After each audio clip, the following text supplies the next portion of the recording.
বাংলাদেশে যারা সরকারি চাকরি করেন, সরকারি কর্মচারীদের সম্পদের বিবরণী মানে ইনকাম স্টেটমেন্ট সেটি প্রকাশ করতে হবে, জমা দিতে হবে এমন একটি নির্দেশনা জারি করা হয়েছে।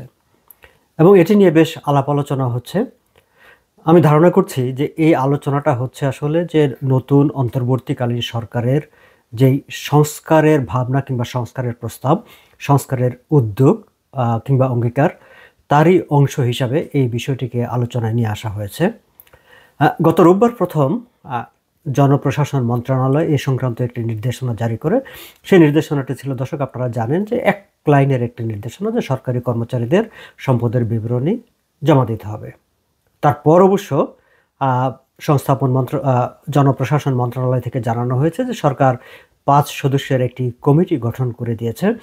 এই কমিটি 7 দিনের মধ্যে জানাবে যে সরকারি কর্মচারীদের কারা কার কাছে কিভাবে তাদের সম্পত্তির বিবরণ জমা দিবেন। এবং সেখানে বলা হয়েছে যে প্রতি বছর তাদের সম্পদ বিবরণী জমা দিতে হবে। এটি নিঃসন্দেহে একটি গুরুত্বপূর্ণ পদক্ষেপ এবং অত্যন্ত জরুরি একটি পদক্ষেপ। কারণ যারা গুরুত্বপূর্ণ প্রভাব বিস্তার করার মতো ডিসিশন মেকিং লেভেলে থাকে, যারা রাষ্ট্রের অনেক গুরুত্বপূর্ণ সিদ্ধান্ত নেন, তারা কিভাবে তাদের স্বচ্ছতার কারণে, শুধু কেবল যে স্বচ্ছতার বিষয়টি নয়, ইন্টারন্যাশনালি এই বিষয়টি দেখা হয় আসলে একটি এথিক্যাল গ্রাউন্ড থেকে, একটি নৈতিক জায়গা থেকে। কারণ যারা রাষ্ট্রের বিভিন্ন গুরুত্বপূর্ণ পদে থাকে, দায়িত্বে থাকে, তাদের এথিক্যাল একটা ডেভিয়েশন হওয়ার যেমন স্কোপ থাকে, তাদের কনফ্লিক্ট অফ ইন্টারেস্ট হওয়ারও একটি সুযোগ থাকে। ফলে conflict of interest, ethical ground এবং এই সব স্বচ্ছতা, এই সব জায়গা থেকে এই বিষয়টিকে দেখা হয়।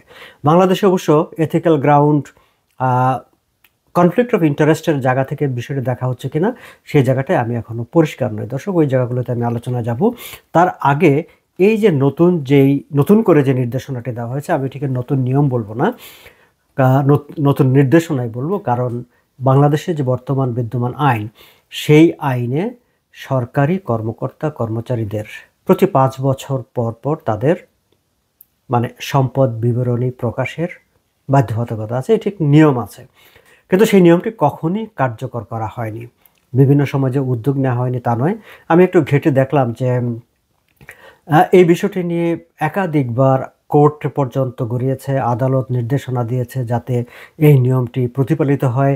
বিভিন্ন সময়ে সরকারি তরফে নির্দেশনা জারি করা হয়েছে, কিন্তু কাজ কখনো হয়নি। বা আমাদের জানা মতে যে কখনো কোনো সরকারি কর্মকর্তা কর্মচারীরা তাদের সম্পদ বিবরণী জমা দিয়েছেন এরকম কোনো খবর সরকারিভাবে ঘোষণা করা হয়েছে সেটা আমার চোখে পড়েনি।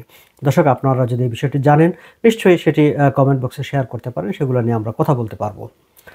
যে কথাটি বলছিলাম, এখন জনপ্রশাসন মন্ত্রণালয় থেকে এই যে নতুন কমিটি গঠন করার কথা ঘোষণা করার সময় আরও একটি হুঁশিয়ারি বাণী উচ্চারণ করা হয়েছে। বলা হয়েছে যে সম্পদের বিবরণী জমা না দিলে আইনগত খবর আছে, দেখে নেব। এটা এক ধরনের একটা প্রচ্ছন্ন হুমকি, প্রচ্ছন্ন কেন, একটি সরাসরি একটি হুমকি। কিন্তু হুমকি দিয়ে এই কাজটি বাস্তবায়ন করা যাবে কি না, বা অতীতে যায়নি বলে যে এখনও যাবে না, এই দুটির কোনো সিদ্ধান্তে আমি আসলে দাঁড়াতে চাই না। বরং আমি আশা করতে চাই যে এবার অন্তত এই নিয়মটি যথাযথভাবে প্রতিপালিত হবে।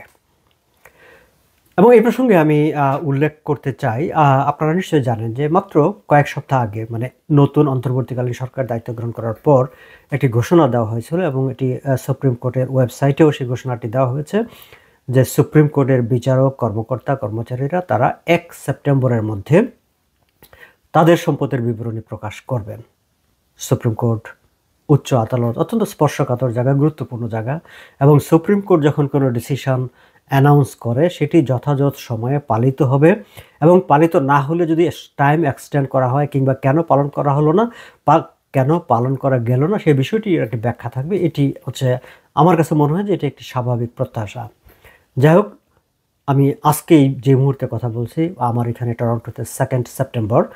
তো এই সময় পর্যন্ত সুপ্রিম কোর্টের কোনো বিচারক কিংবা কর্মকর্তারা তাদের সম্পদের বিবরণী প্রকাশ করেছেন বা জমা দিয়েছেন এমন কোনো তথ্য আমি পাইনি।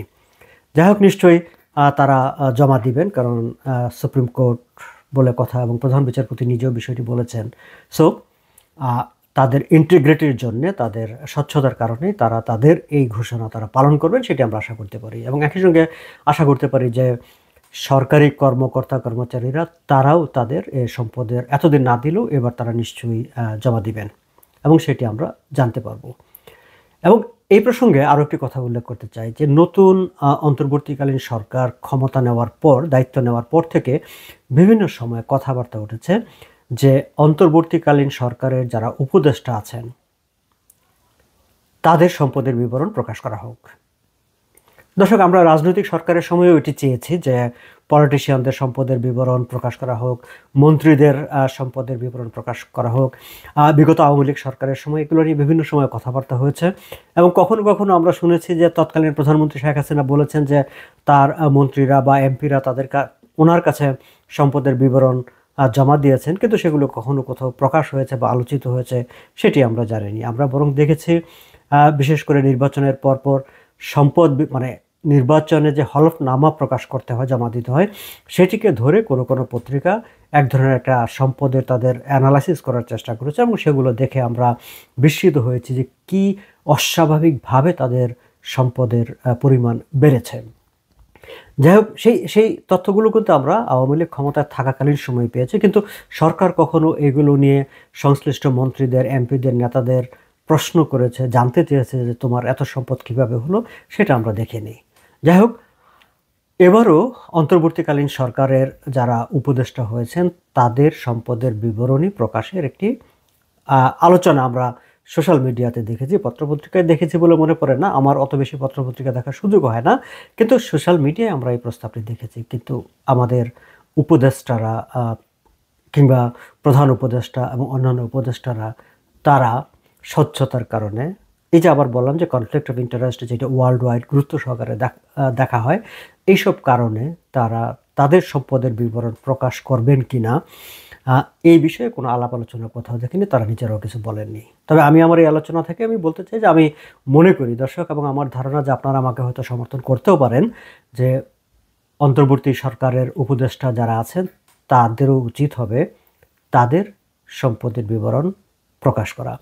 সরকারি কর্মকর্তাদের যদি বছর বছর সম্পদের বিবরণ প্রকাশ করার ব্যাপার থাকে, তাহলে তারাও ঠিক একইভাবে, তারা যেহেতু সরকার চালাচ্ছেন, বছর বছর তাদের সম্পদের বিবরণ প্রকাশ করার বিষয়টি বিবেচনায় রাখতে পারেন।